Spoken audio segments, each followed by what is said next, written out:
हरे कृष्णा। आज हम 8वें अध्याय का 14वां श्लोक पढ़ेंगे। 8.14 अनन्य चेता सततम य माम स्मृति नित्यश तस्य अहम सुलभ पार्थ नित्ययुक्तस्य योगिन। श्री भगवान कह रहे हैं, हे अर्जुन, जो अनन्य भाव से निरंतर मेरा स्मरण करता है उसके लिए मैं सुलभ हूं, क्योंकि वह मेरी भक्ति में प्रवृत्त रहता है। श्रील प्रभुपाद हमेशा इस बात पर स्ट्रेस करते थे कि हमें अनन्य भक्ति करनी चाहिए।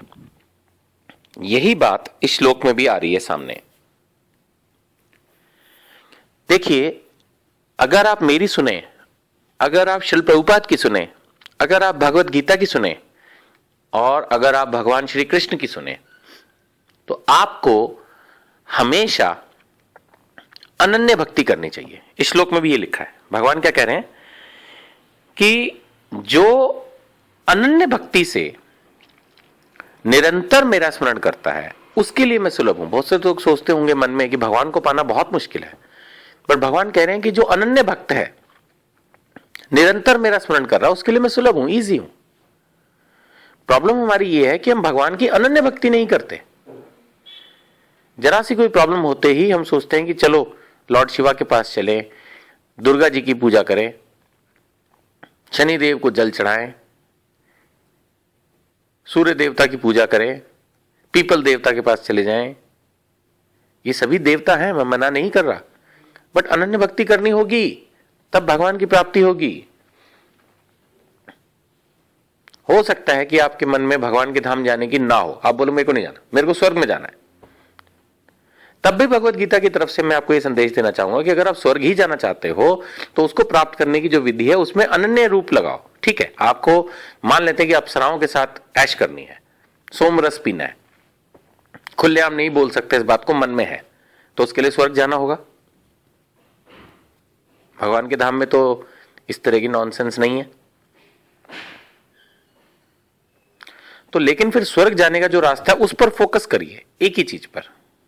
ये तो भौतिक जीवन में भी कहा जाता है। अभी थोड़े दिन पहले ही मैं एक स्टोरी पढ़ रहा था, बड़ी कॉमन सी है लेकिन थोड़ा आपके साथ शेयर कर रहा हूं कि एक आदमी को पानी की तलाश थी। उसने कुआं खोदा 40 फुट, पानी नहीं मिला। दूसरे आदमी ने उसको सलाह दी कि थोड़ी दूर पर वहां पर खोद, वहां पानी तुझे अवश्य मिलेगा, लेकिन 40 नहीं 60 फुट खोदियो, पानी जरूर मिलेगा। उसने उस व्यक्ति की सलाह से जाकर 60 फुट पानी खोदा, मतलब कुआं खोदा, पानी नहीं मिला। तब एक पुजारी आए, उन्होंने कहा कि नहीं, मंदिर के पास फलां फलां जगह जाके खोद, लेकिन मेहनत करना, 100 फुट खोदना, पानी जरूर मिलेगा। उसने उसकी सलाह पर 100 फुट पानी खोदा, मतलब कुआं खोदा, लेकिन फिर भी पानी नहीं मिला।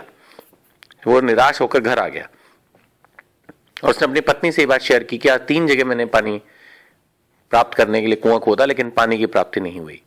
तो उसकी पत्नी ने कहा कि तुमने एक जगह 40 फुट खोदा, एक जगह 60 फुट खोदा, एक जगह 100 फुट खोदा, टोटल 200 फुट खोद के भी पानी नहीं मिला।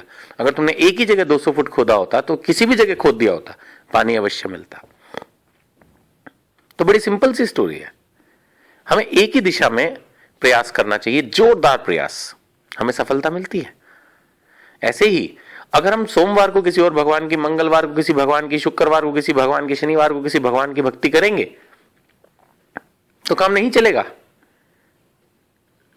सब भगवान के ही रूप है मान लिया, बट किसी एक रूप पर फोकस होना होगा, तब सफलता मिलेगी। भगवत गीता का तो यही संदेश है कि सिर्फ भगवान श्री कृष्ण पर फोकस करें, अनन्य भक्ति करें, निरंतर उनका स्मरण करें, तब भगवान ने कहा मैं आपके लिए सुलभ हूं। गारंटी कर रहे हैं भगवान स्वयं। तो अनन्य भक्ति के बारे में हमें हमेशा सोचना चाहिए और जहां तक हो सके हम अपने आप को केंद्रित रखें, घबराएं नहीं। अगर जीवन में कुछ ऊंच नीच हो जाए तो ये ना सोचे कि ये काम कृष्ण नहीं कर पाएंगे, इसके लिए तो किसी और देवता के पास जाना पड़ेगा। ऐसा नहीं होता। या अगर हमारे जीवन में कोई कष्ट है तो हरे कृष्ण महामंत्र नहीं, किसी और मंत्र के पीछे जपना शुरू कर दें, ऐसा ना करें। हरे कृष्ण महामंत्र ही जपे और श्री कृष्ण पर विश्वास रखें। वे ही परम पिता हैं, उन्हीं से दिया हुआ है सब कुछ सबके पास। विश्वास रखें। हरे कृष्णा।